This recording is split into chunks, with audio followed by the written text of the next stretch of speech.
una sa lahat, ayan, binabati ko nga pala ang aking ate na pinakamamahal.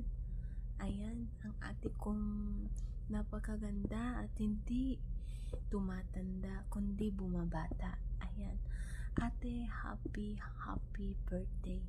Sana maging masaya ka sa iyong kaarawan. At sana lahat ng problemang dumadating sa iyong buhay ay malampasan mo. At manalig ka lang sa ating Panginoon. At walang imposible sa Kanya, ate. Basta kapit ka lang sa Kanya. Itaig mo lahat ng iyong problema sa Kanya.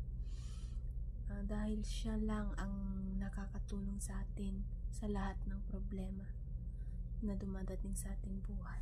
Ayan. Again, ate, happy birthday. Thank you dahil ikaw nakilala kong ate ko.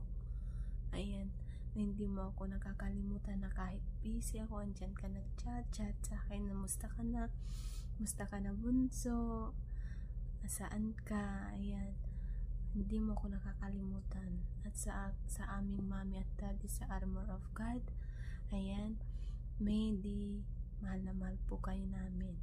Sana hindi ka magsasawa sa amin, sa inyong mga anak, sa aking mga kapatid dyan, kuya, ayan. Sana sama-sama pa din tayo at walang magbabago bilang isang pamilya. Hindi man sa sa totoong buhay, kahit dito lang sa imo tayo nagkikilala, at least andyan yung love bilang isang pamilya sa imo. Ayan. Thank you sa inyong mami at daddy sa inyong napakatyaga na pag-aalaga sa inyong mga anak.